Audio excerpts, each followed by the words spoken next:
Welcome back to the Crash Course Podcast. My name is Craig Crash Collins, joined as always by Brandon Scott, otherwise known as B. Scott. Just one day remains in the IHSAA basketball season in 2023 as we gear up for the boys state finals. We break down all four championship matchups, giving our players to watch, keys to the game, predictions, who cuts the nets down, etches their name in Indiana high school basketball history. We're going to discuss all of that and more. It's time for one. We've talked a lot of tournament basketball, and it's time to do it all one final time as we get into it. Really excited for these state finals coming up on Saturday because I think, we had a lot of fun watching the girls state finals a month ago, and we've got four more amazing matchups. It's going to be a lot of fun to break those down. But first of all, too, we need to catch up with B. Scott.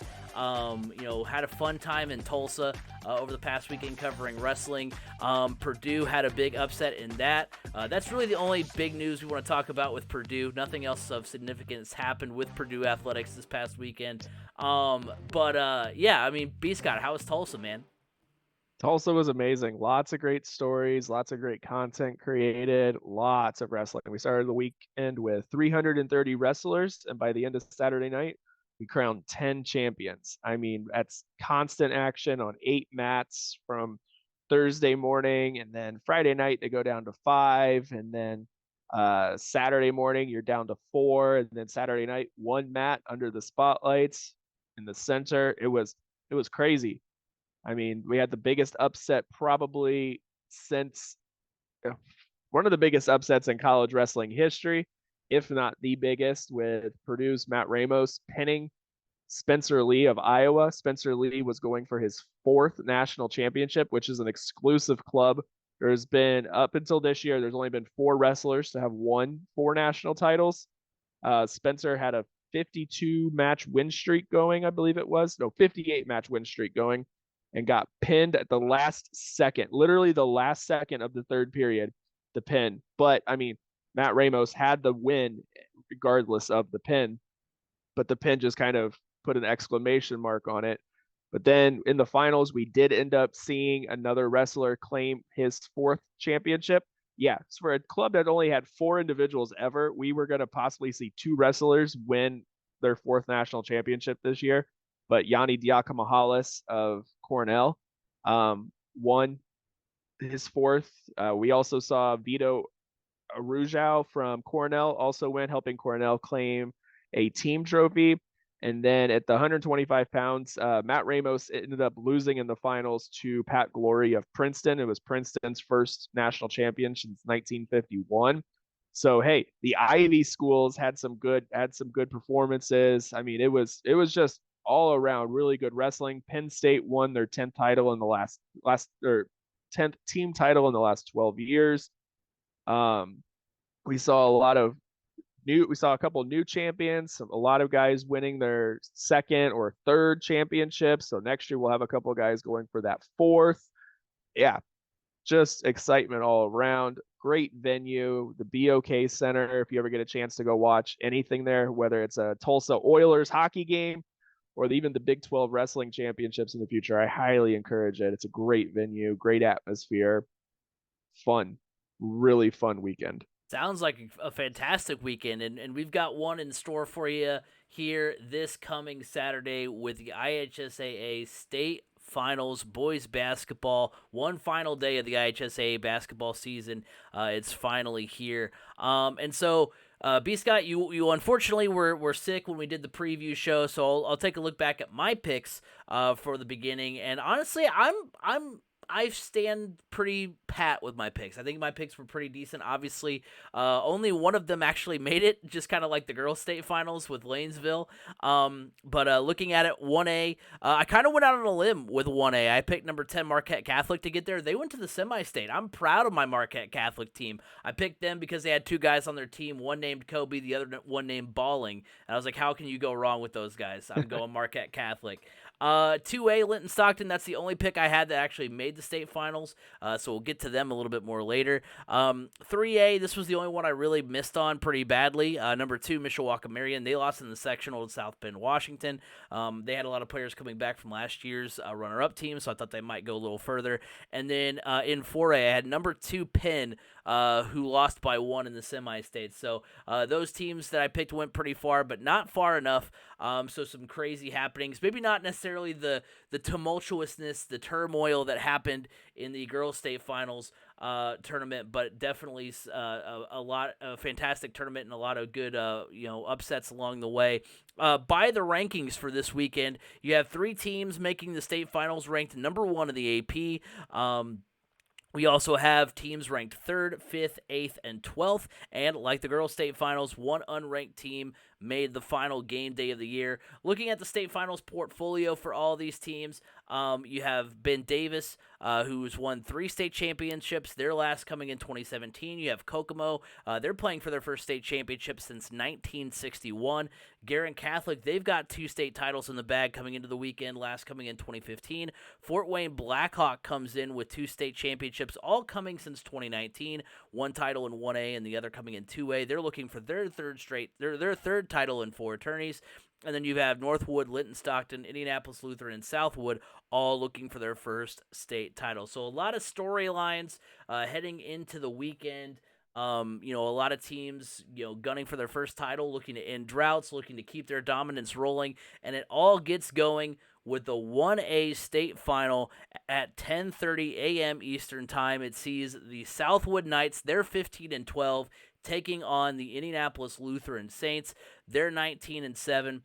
So we're going to go through our keys to the game, our player to watch, and then B-Scott will go back and forth on that, and then we'll give our championship prediction. So looking at the Knights' road to Gamebridge, it all started in the sectionals. They won 69-35 over Northfield. They defeated Fort Wayne Canterbury 70-57. They won 57-38 over number 11 Blue River in the regional, and in semi-state action, the early game they won 63-57 over number 2 Fountain Central, and won 64-56 over Marquette Catholic, the number 10 team in 1A. As far as the Saints go, they beat Providence Cristo Rey 83-44 in the sectional opener. They won 61-57 over number 5 Greenwood Christian in the sectional championship. In the regional, they defeated number 1 Bloomfield 43-40, and in the semi-state, they beat number 4 Lagodi 67-66, and then they won over Rock Creek Academy 55-47. So my player to watch going into the 1A state final, I'm looking at Southwood senior Cole Weiner. He averages 14 points per game, 6 rebounds, 3 assists. He's second on the team in scoring behind Nathan Lehner, who averages 16 points per game. In the first 3 games of the postseason, Weiner averaged 11 points per game, regular below his regular total. He wasn't playing up to the standard you Knights fans had seen him play up to all season. But then something happened in semi-state Saturday. In the morning game against Fountain Central, the number 2 team in 1A, he had 21 points. That he absolutely went off in the evening session against Marquette Catholic, scoring 19 points, 7 rebounds, and 5 assists. That's an average of 20 points through semi-state Saturday. And so, he had an absolutely insane weekend last weekend, and I think that's going to be something the Knights are going to want from him on state finals Saturday. So yeah, if Weiner can keep his hot streak going, there's no reason why the Knights can't get the job done. My key to the game, the Saints need to finish strong. For the most part, Southwood, looking, because when you look at these matchups, we're down to the nitty gritty. These 2 teams, you got a lot of matchups with 2 teams that are pretty similar, pretty even when it comes to, points per game, all that good stuff, and, rebounds, that kind of thing. So you're trying to find, the littlest thing, the littlest discrepancy in their games that that you can find some sort of way for for a team to break through. And for the most part, Southwood's average per quarter as far as scoring goes, they average 16 points per quarter. I think it was like 16 for the first 3 quarters, 15 in the fourth quarter. Lutheran, on the other hand, their average points per quarter goes down as the game goes on. They average 14 points in the first, 13 points in the second, 12 points in the third and fourth. There's only 2 games with full box scores on MaxPreps when I was prepping for this show. So looking at those 2 games during this postseason, versus number 15 Greenwood Christian in the first half, Lutheran had 33 points. In the second half, they had 28 points. Versus Rock Creek Academy in the first half, they had 26 points. In the second half, they had 29 points. So we have kind of an example of both happening. The Rock Creek Academy game shows that they can finish strong in the second half, and the discrepancies in those per quarter averages may not seem like much, but Southwood is already the better scoring team of these 2 teams. They have a lot of different scores they can go to should one not be on their game, should one be a little colder. So they can't afford to have a bad quarter, or especially in the second half. They can't afford to have a great first half and then kind of cruise through their second half. They have to be on their game offensively the whole way through, and if they want to win, I think they have to finish strong in both halves to get the job done. Yeah, this one's a pretty evenly matched game. I mean, there's not much of a difference when you look at these 2 teams. I mean, like field goal percentage, Southwood is 45%, Lutheran 46, 3-point field goal percentage, both at 30%, free throw percentage, Southwood 62%, Lutheran 58, rebound average. I mean, just like a little bit of a difference there. It's pretty evenly matched, but for me, I'm looking at Lutheran here. I'm looking at their sophomore guard, LJ Ward. I mean, currently LJ Ward, he's averaging about 13.1 points per game, 3.7 assists per game, and 3.9 rebounds. He doesn't shoot the best from the field compared to everybody, but I mean, he gets his shots. I mean, this year he's got 131 field goals to 275 attempts. So he's going to put up his shots, but a close second to definitely watch is DeRay Smith, the senior guard, who's averaging 12.2 points per game. If these guys are hot, Lutheran pretty much follows in suit. For me, the key to the game for Lutheran is, stick to your offense, play your style of game, trust your team. Because look, Lutheran has played a very tough schedule. I mean, you look at it, they've played a lot of teams higher up in class than them. Like, for instance, they played Lawrence North. They only lost that game 65 to 63. They played Beech Grove. They've played Brebeuf. They've played Perry Meridian. They've beaten Speedway. They've beaten Bishop Chatard. They've played a rather tough schedule, and they've come out, on the other end at 19-7. That's a pretty solid record. It gives them good experience against teams that are deeper. I mean, that's the biggest difference, I feel like, when you get to this level. You're playing teams that are much deeper, have a lot more, they have these programs that can bring kids up through almost like a system, community ball and everything. But I think Lutheran, just with the experience alone and that they've faced throughout this entire season, that helps put them over the edge in this game. Yeah, and then you bring up a good point, because Lutheran does, I had a hunch about, I want to say I picked Lutheran in their sectional, because I think they played the sectional at home as well. But yeah, I had a hunch that they, it was at Lutheran, right? And I was like, and I know they had a really good record against their sectional, and they had some really good teams in their sectional. So I was like really excited to see them get through there, because I was like, I think they can go far. And yeah, you're right. They play a lot of tough teams, and that's what I look for, especially when you're down at 1A, 2A, when they have a lot of like 4A and 3A schools on their schedule. That team is the real deal, and that's what Lutheran is. Looking at predictions, 2 things really do stick out for Lutheran for me. 3 of their 5 postseason wins have come against the top 5 teams in 1A, or have come against top 5 teams in 1A. They've got a 14-2 combined record in away and neutral court games. So I mean, that's what this one is. It's obviously not a home game. They're on the road. They're on neutral court. They have a great record in those games. And, if it weren't for such a great weekend from Southwood, I'd be picking them. But they're the Southwood is the best offense the Saints have gone up against this postseason. They averaged 63 points per game, which is 5th in 1A, 46th in the state. The Knights saw both sides of the spectrum this past Saturday. They played a Marquette Catholic team that is 3rd in 1A in scoring, 24th in the state, averaging 66 points per game. Southwood held them to 57. Fountain Central boasted the 7th best defense in 1A, 13th in the state. Knights still hit their average in points per game. So Southwood saw the best offense and defense they've played all postseason this tournament. And they're also a team that started this tournament under 500. Because they would have had to have been like 10 and 12 when this tournament started for them to be 15 and 12 now, and they have answered the call. It's close; it could go either way. I don't think there's a wrong pick here. I mean, obviously there's going to be at the end of the game on Saturday, but I think you can make the case for both of these teams. But I'm gonna go with Southwood. Give me the Knights to win this game. I'm taking the Saints of Lutheran. Give me them. I just feel like the tough schedule that they put themselves through, and to be able to come out as far ahead of above 500 as they did, that just bodes well for them. I just feel like that's toughened them up a little bit more. I mean, yeah, Southwood's having a great tournament and everything, but give me consistency. I'm going Lutheran in the 1A. All right, so first tournament game or first state final, already some discrepancies there for us. So some differences of opinion. So that's what we like. That's what we like getting off the gate here. So going to 2A now. That's going to be an approximate 12:45 Eastern Standard Time tip. That's between the 3rd-ranked Fort Wayne Blackhawk Braves. They're 26-3, going up against number 1 Linton Stockton, the Miners. They're 29-1. The Braves rode to Cambridge. It started obviously in the sectionals. They won 62-30 over South Adams.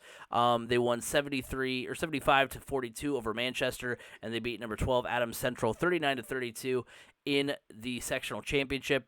In the regional, they won 80-59 over number 14 Tipton, and then in the semi-state, they won 88-82 over number 7 Gary 21st Century. They won 75-58 over Lewis Cass. The Miners rode to Cambridge. In the sectionals, they beat Paoli 72-48. In the sectional semifinal, they beat Mitchell 74-42. And in the sectional championship, they beat number 15 South Knox 49-32.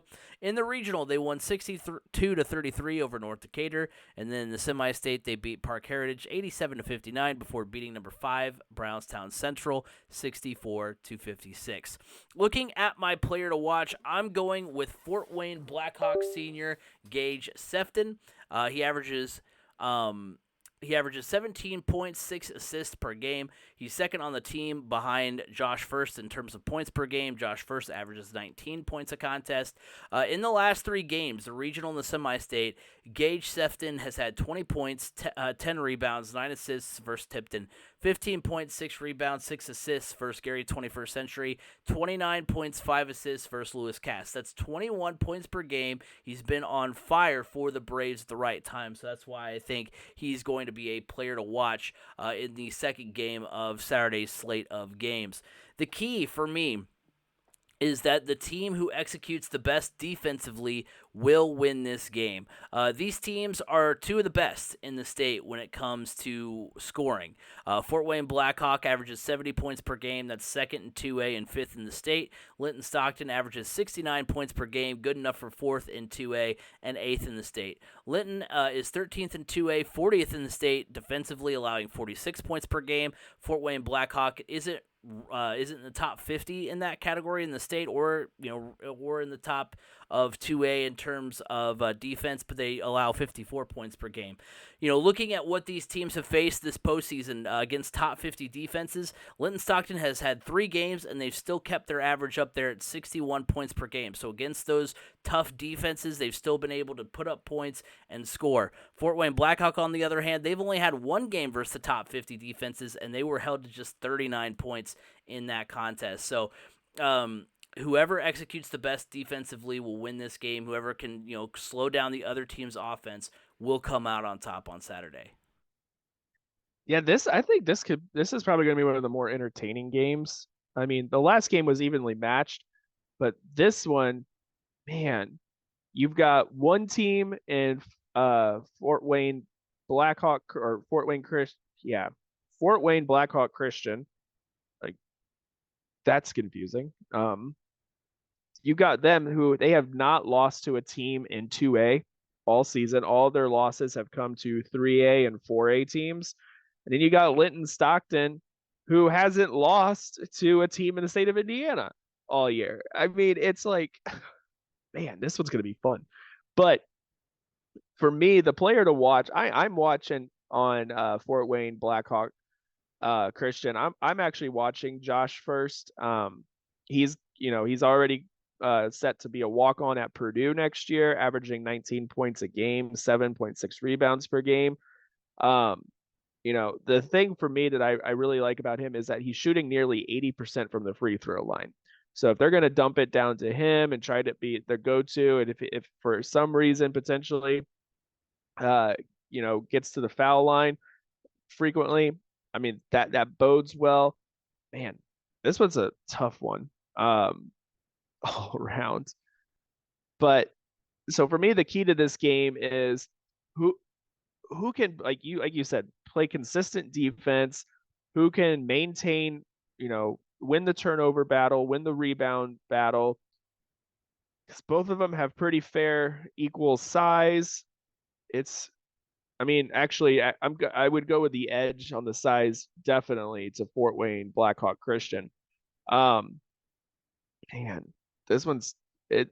This game, like I feel like it'd be interesting if they did kind of what they did for football, where they like kind of break up. They don't go in sequential order because I would love to see this game As the be the nightcap.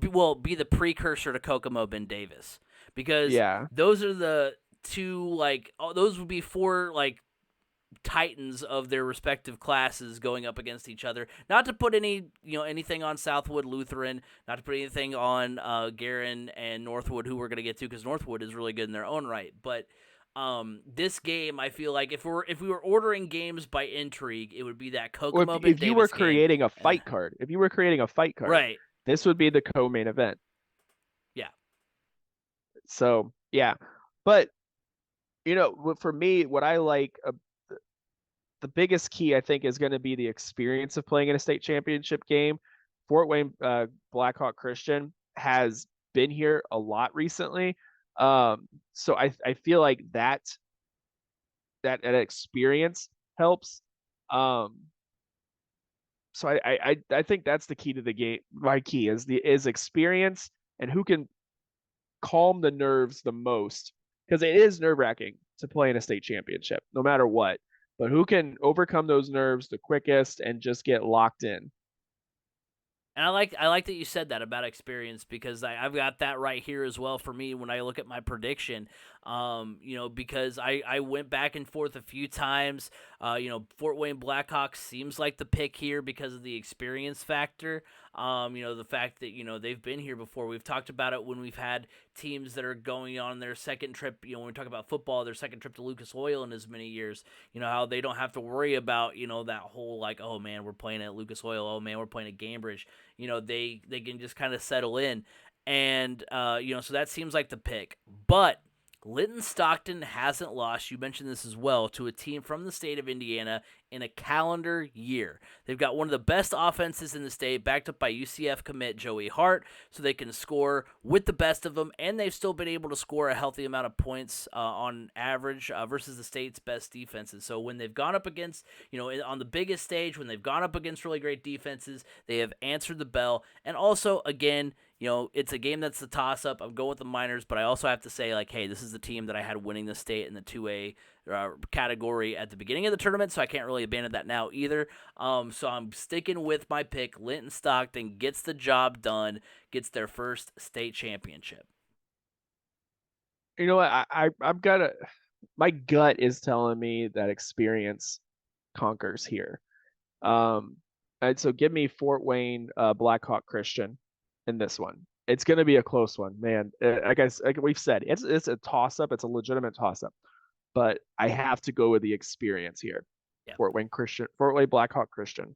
Yeah, and that's fair. That's fair because it is something where you think like, man, there was no state finals in 2020, so you had 2019 they were there. 2021 they were there. So I mean, it's tough to go against that. So two title games we've talked about. Two times we've had differences of opinion. Will that streak continue? Well, we'll find out after this word from our friends of the show.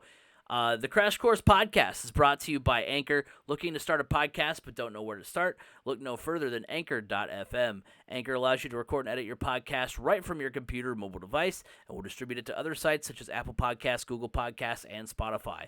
On a budget, not only is Anchor completely free of charge, but will allow you to make money from your podcast with no minimum listenership. Download the free Anchor app or go to Anchor.fm to get started. Anchor, it's everything you need to make a podcast in one place. Also, the Crash Course Podcast is brought to you by Eat Lunch and Board Game, heard weekly on Apple Podcasts, Google Podcasts, Spotify, and wherever podcasts can be heard. Board games build bridges. Also, a quick note, I think I was a little bit too eager going into Lutheran's Southwood, and I didn't say like what their records were and like the rankings and stuff. So Southwood is 15-12. Lutheran is the 8th best team, or the 8th ranked team in 1A at 19-7. I realized like I went right into the road to Cambridge. I was like, wait, I don't think I said like what the matchup was. So I want to go back and touch on that. So kind of a the 1 and 3A games are like kind of what we saw in the girls' state finals, where we were like, man, it's like the number 8 team versus like the number 12 team, whereas like the 2 and 4A are the 1 versus 3, 1 versus 5. So that's what makes it really intriguing when we look at these matchups here. So in the evening slate, we have the 3A state final. That tips off at 6 p.m. Eastern. That's number 12, Guerin Catholic, the Golden Eagles. They're 20-8, taking on the number 1 Northwood Panthers. They're 27-2. The Golden Eagles rode to Cambridge. They won in the sectionals 58-45 over number 16 Brebeuf. They won 53-61 over Chittard. In the regional, they won 66-52 over Danville. And then in the semi-state, they defeated defending 3A champion Beech Grove 58-46 and beat Scottsburg, the number 11th team in 3A, 56-40. The Panthers rode to Cambridge. In the sectionals, they won 52-23 over Wawasee. They won 59-33 over Fairfield, and then they defeated West Noble, the 7th best team in 3A, 57-24. In the regional, they won 72-35 over number 8 Lake Station, and then in the semi-state, they defeated Fort Wayne Dwenger 53-43 before defeating the Delta Eagles 51-36. So, looking at my player to watch, I'm taking a look at Guerin Catholic Jr. Robert Sorensen. He averages 15 points per game. He's the team leader in that category. He also leads the team in rebounds. He also leads the team in three-point percentage, going 40% from beyond the arc, and he gets to the line more than any other player on the squad. He has 115 free throw attempts with a 77% average. The next closest amount of attempts is 71, so he is drawing fouls. He's shooting threes. He's just kind of an all-around threat offensively. And he's averaged 16 points this postseason. He had 25 in the win over Scottsburg to get them to Cambridge. So it's safe to say that the Golden Eagles offense runs through Sorensen, and they'll need a big night from him to knock off Northwood. As far as my key to the game, Guerin needs to hit the 50-point threshold. Northwood has the state's best defense in terms. Gosh, it's good. Yeah, it's so good. They allow just 36 points per contest. The Panthers are 1-2 when allowing 50-plus points in a game. They beat North Davies 58-53.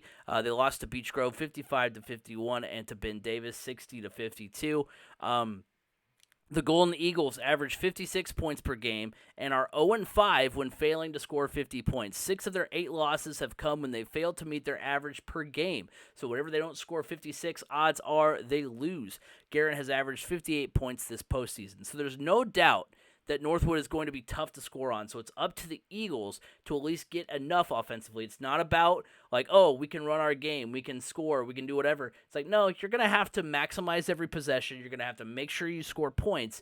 You have to do enough to just get by and outlast that offense because the defense is going to hold you. Those points are going to be at a premium in the third game of the night. So Northwood's got some some studs here. So I'm really looking at senior forward Ian Rosh. Let me go to the pronunciation, make sure I'm pronouncing that right. And of course they don't North or they did. Here we go. Rosh, Ian Rosh. I want to make sure I got that right for him. But look, he's averaging 15.1 points per game. He's actually the second leading scorer on this team at six, but at 6'6", he's bringing down nearly 6 rebounds a game. He's dishing the ball out from the interior as well, averaging a little over 3 assists per game. But what stands out to me is that he shoots nearly 66% from the field, over 42% from the 3-point range, and he's averaging about 78% from the charity stripe. So look, I mean, the leading scorer, Cade Brenner, he's aggressive. You look at his numbers, he's an aggressive player. He doesn't shoot that well from the field.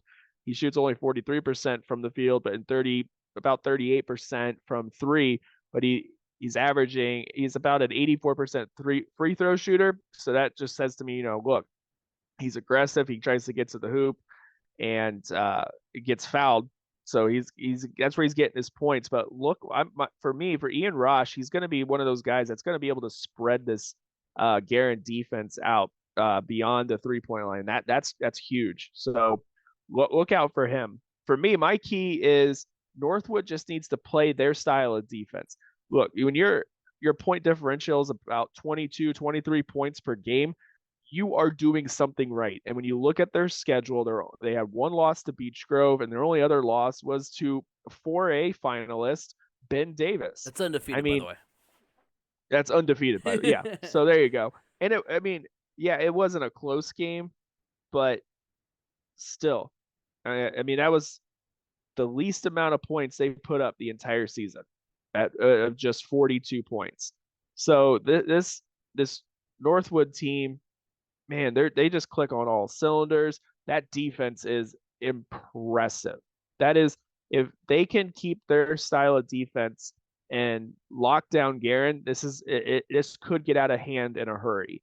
But so on the flip side, though, like you said, Guerin needs to be aggressive. They can't let this defense of Northwood get into their heads.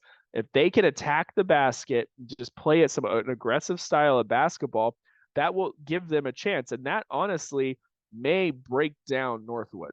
So just keep playing aggressively. Look, this is the state championship game. You got nothing to lose. Hail Mary attempt. Don't just leave it all out there on the court, and you could pull that upset. But again, Northwood's defense is just next level. Yeah, I'm gonna be shocked if we don't agree on this one, because I'm going with Northwood as my prediction. I've just been so impressed with how they've played defensively. They've held teams to just 32 points this postseason, and I've gotten a lot of flack whenever I brought up how good a team does. I get people in the comments that are like, "Oh, they haven't played anybody." Whenever I talk about how great a team how great a team has played, and along this course they've played number 7 West Noble, number 8 Lake Station along this road to Cambridge. Their only losses have come to the defending 1A champ, North Davies. They're in 3A. The defending 3A champ, Beech Grove, and an undefeated Ben Davis team playing for a state championship in their own right. So, I mean, they're 4th in the state, 1st in 3A in average margin of victory, 23 points per win this season. Northwood, by far, is the best defense Guerin has played this postseason. There's a case to be made that they're the best defense they've played all season. And I just don't think the Eagles have enough offensively to get the job done. So I'm going Northwood here. I think Northwood gets their first state championship in program history. Yeah, I'm going Northwood as well. I really want Guerin to do well. I mean, Guerin's right down the street from my house. So I want to see Guerin perform well, but man, like I said, that Northwood defense that's going to be a tough thing to overcome. Give me Northwood. Yeah, I was glad to see Guerin here too. My first high school game I ever broadcasted for Indiana SRN was Guerin Catholic versus Martinsville. So I've got a special place for Guerin in my heart. I'm not going to be. It's one of those things where, I mean, and really it's the case for all these games. Like I'm not going to be mad if if Guerin wins this game. I think Northwood will win this game, but I won't be mad to see Guerin win either. So we'll see what plays out. You gotta love a good upset. Oh yeah, for sure. Especially this time of year. This is what you want to see, unless of course you're watching the the 1 versus 16 game. Let's not. Hey, like I told you off air though, when the Boilermakers lost to Farley Dickinson at within minutes, almost exact same time, that is when the Purdue wrestler pulled the biggest upset in history. So the magic had to go somewhere. It just went to the wrestling mat. It went instead. to Tulsa and not Columbus. So took a little further trip. Right. One final game to get into tonight. It's the 4A state final, tipping off at 8:15. We all know it'll probably be more like 8:30, 8:45, depending on how long the first game of the evening goes. But that is the number 5 Kokomo Wildcats. They're 24-4 against number 1 Ben Davis, the Giants. They're 32-0, looking to go undefeated. I think they're looking to be the first team to go undefeated since Warren Central did it, like back in 2017 or 18. Warren Central went, I think, 33-0. So these two teams played back in December with Ben Davis winning 58-51. Looking at the Wildcats' road to Cambridge in the sectionals, they beat Harrison of West Lafayette 68-63 in overtime before defeating Marion in the sectional championship 85-51. In the regional, they defeated Fort Wayne North 68-55. In the semi-state, they won 73-51 over Fort Wayne before knocking off my 4A state championship pick, number 2 Penn 58-57. The Giants' road to Cambridge in the sectionals, they defeated Southport 62-46. They defeated Franklin Central 76-46 before defeating Pike in the championship 80-59. In the regionals, they defeated number 6 Indianapolis Cathedral, the defending 4A champs, 63-53, and then in the semi-state, they won 78-55 over Bloomington North before beating number 8 Brownsburg to punch their ticket to Cambridge Fieldhouse. They defeated they defeated Brownsburg 66-38.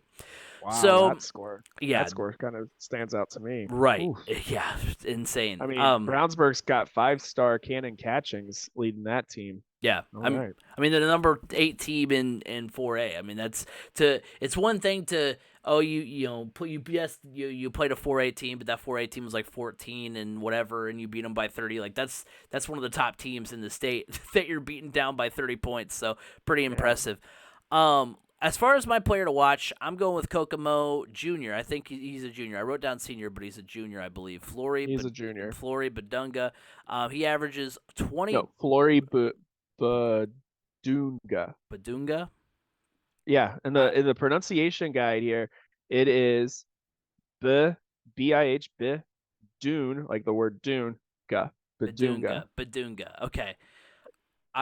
I mean this in the most respectful way possible. It reminds me of Bazinga. That's what I'm going to have to remind me of it. It's got that same cadence. It has that same cadence as Bazinga. Badunga. Hey, you do what you got to do. Hey, I'm going with that. He averages 20 points per game. He's 10th in 4A in scoring, 31st in the state. He averaged 24 points per game this postseason. He had 28 points per game. He's got a 28 points per game average during semi-state. He had 31 points versus Fort Wayne and 25 points versus Penn. He had his 14 rebounds per game is the best in 4A. He had 19 rebounds versus Fort Wayne, 22 versus Penn. He also leads the class in blocks per game with 4.5. He had 16 points, 17 rebounds, 7 blocks versus Ben Davis back in December. So if Kokomo wants to bring down the Giants, they're going to need another big game, another big day from Badunga. They're going to need him to have another fantastic night like he's done all postseason. And when I looked for my key to the game, I figured the best place to find the answer to this question was to go back to their matchup in December. And honestly, Kokomo played Ben Davis pretty well in that game. They had a better field goal percentage. They shot better from the line. They had the same number of rebounds, also had more blocks. The couple of things that I saw that kind of, stood out was Kokomo was better while Kokomo was better from the free throw line, Ben Davis shot more free throws, meaning that obviously the Wildcats were committing more fouls, and Kokomo also had 15 turnovers to Ben Davis's 6. So when you play a team like Ben Davis, every possession counts. I mean, they're undefeated for a reason. They capitalize off of all your mistakes incredibly well. You can't give them second chances. So when I look at my key to the game, if you're Kokomo, every possession has to count. You can't afford to have too many possessions where you throw the ball away, where you have a steal, where you can't have too many possessions where you end up fouling Ben Davis on a shot that they were going to miss. You have to maximize all the opportunities you have, and that's why I think the key to the game is if Kokomo, because I kind of put the onus on Kokomo when I was looking at this game because Ben Davis, I don't need to sit here and rattle off all the ways that Ben Davis is amazing. They're 32-0 for a reason. They're one of the best team. They're the best team in the state for a reason. There's not much more I can say on that. So I put the onus on Kokomo. They're the ones that have to execute and get it done. They've got to maximize every possession they have, and that's my key to the game for them. Yeah, so my player to watch is from Ben Davis. I am actually looking at the guy that is going to be charged with going or defending and playing up against Flory Badunga. I'm looking at Zane Doty. He's 6'9", not the 6'10" that Badunga is, but he is Ben Davis's leading scorer. So this is going to be a battle down low, and it's going to be fun. Obvious, and he's averaging 13.6 points per game, 9.3 rebounds. His field goal percentage is nowhere close to what Badunga's is, but he is still a strong threat on the inside. So it's going to be a battle definitely down low. For me, the key to this game, Kokomo needs to find a few, not just one more scorer, not a secondary scorer, but a third option as well. They need to be able to spread the ball around because that is one thing that Ben Davis does really well. Yeah, their leading scorer only averages 13.6, but they have several players. There's only one player on their entire roster that averages less than 1 point per game. One player. This team shares the ball extremely well. They're averaging 15.2 assists per game. They move the ball around. They have guys that can step up any given game. That's huge. So for Kokomo, if they really want to contend, Badunga's gonna get his. It's a given. But who else is going to be able to step up and get some more scoring for Kokomo? That's the key. They need to be able to find a second and a third option to be able to keep Ben Davis honest. Because if not, look, Ben Davis is going to guard Kokomo exactly the way other in college basketball teams were guarding Purdue. All claps down on the center and, dare the other players to try to make a basket. And that's exactly what's going to happen. Because right now, like I said, Ben Davis, they distribute the ball, they share it. It's very well spread out. So the key to the game is definitely finding a second and third option come offense for Kokomo. Yeah, it's going to be they're going to have everybody contribute if they want to pull it off here. Looking at my prediction, I really want to go Kokomo here, especially because when I picked Penn, I had people on the TikTok channel. They were giving me grief. They're like, "Oh, how could you pick Penn over Ben Davis? What do you mean?" It's like I've heard Ryan Russillo say this a couple of times where he's like, what, if you're not a fan of the team that somebody picks, that team's never played anybody, and that's what everybody was in my comments section saying. Oh, the reason why Penn's numbers are the way that they are is because they haven't played anybody, and I'm like, what? Ben Davis almost has the same average. Does that mean what does that mean for them? So, I kind of want to go against them for that, but they played and also like Kokomo did play Ben Davis well the first time around, and that's what makes it all the much more hard to not go with them. But the Wildcats, but that's just it though. is that the Kokomo had a really good chance, played a really great game against Ben Davis back in December. I know they're two different teams now, but they still came up short after that insane performance by Badunga where he had 17 rebounds and a ton of blocks and that kind of thing. Yes, he didn't get his average as far as point total goes, but aside from that, like, one of his best nights of the year in terms of blocks, in terms of rebounding, was against Ben Davis. Ben Davis, as you mentioned, has the answer for Badunga in terms of Zane Dowdy, who was the leading scorer with 13 points. He had the 13 points in that meeting back in December, as well as 8 rebounds. On another note, when you look at common opponents, both these teams have played. Ben Davis is 6-0, Kokomo's 3-2. I don't like going chalk. I don't like going, with the team that, doesn't have the better story, the underdog, that kind of thing. I mean, going undefeated is a great story as well. Not underselling that. Kokomo is kind of the I don't want to say Cinderella. They're the number 5 team, but they're kind of the underdog pick, and I want to go with them. But give me Ben Davis. I think they get the job done. They finish it off. They go 33-0. I mean, what a magical season they have, and I think they finish the job and get it done, get their perfect season. Yeah, I mean, it's hard. I don't know. Kokomo is a fun story. Just because it's just a team you don't ever hear about. Haven't won a title since 61. Like, they're going on. This is 60 years that they haven't won a championship. And it's not often for them to get a player of the caliber of Flory Badunga. But Ben Davis is just 32-0. This team has beaten every challenger. And they're just, I don't know. Most of the time handily, too. It's going to be a fun game, but it's hard to pick Ben Davis, so I have to go Ben Davis. I would. It's one of those, again, I would not be upset if Kokomo won because I would love to see that upset. And yes, that's an upset.